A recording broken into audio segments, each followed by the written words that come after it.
गौतम बुद्ध, जिन्हें सिद्धार्थ गौतम के नाम से भी जाना जाता है, एक महान धार्मिक गुरु और दार्शनिक थे। उन्होंने बौद्ध धर्म की स्थापना की और अपने उपदेशों से दुनिया को अहिंसा, करुणा और ध्यान का मार्ग दिखाया।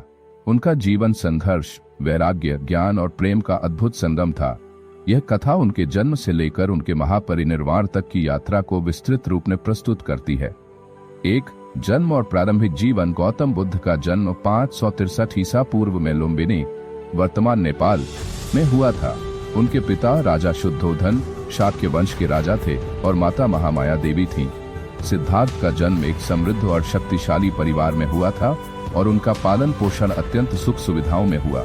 ज्योतिषियों ने भविष्यवाणी की कि यह बालक या तो एक महान सम्राट बनेगा या एक महान सन्यासी। राजा शुद्धोधन अपने पुत्र को संसार के कष्टों से दूर रखना चाहते थे, इसलिए उन्होंने महल के अंदर ही सिद्धार्थ को सुखद जीवन देने की व्यवस्था की। 2, संसारिक दुखों का अनुभव। युवा सिद्धार्थ का विवाह यशोधरा से हुआ और उनके एक पुत्र राहुल का जन्म हुआ। हालांकि राजसी वैभव में पलने के बावजूद सिद्धार्थ का मन संसार की वास्तविकताओं को जानने को उत्सुक था।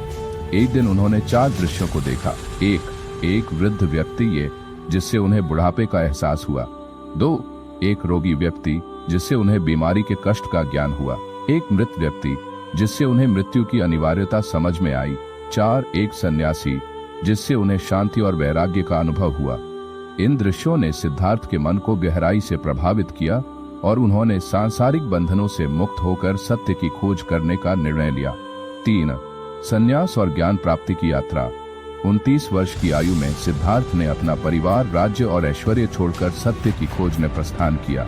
उन्होंने अनेक गुरुओं से शिक्षा प्राप्त की, कठोर तपस्या की, लेकिन उन्हें आत्मज्ञान नहीं मिला।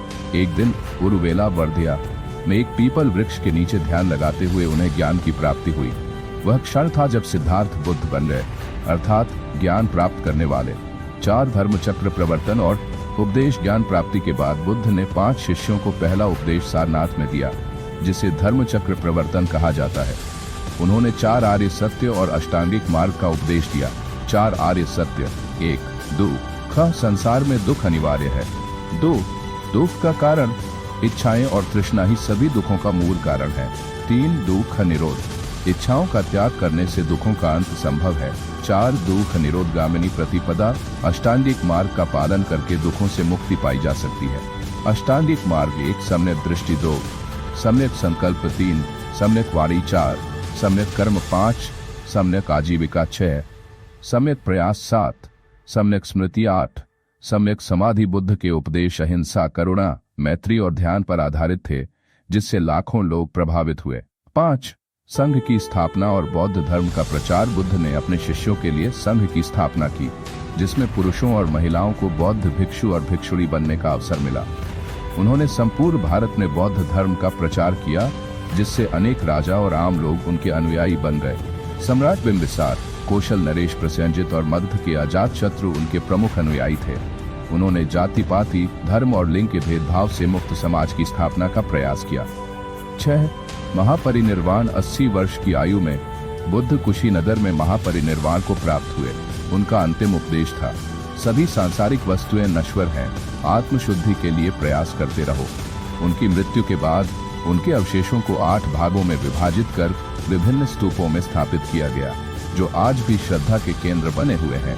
7, बुद्ध के विचारों का प्रभाव। बुद्ध के विचार न केवल भारत बल्कि चीन, जापान, थाईलैंड, श्रीलंका और पूरे विश्व में फैल गए।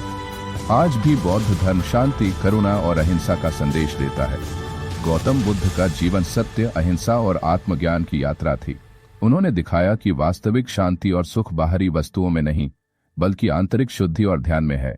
उनका जीवन और उपदेश आज भी हमें प्रेरित करते हैं।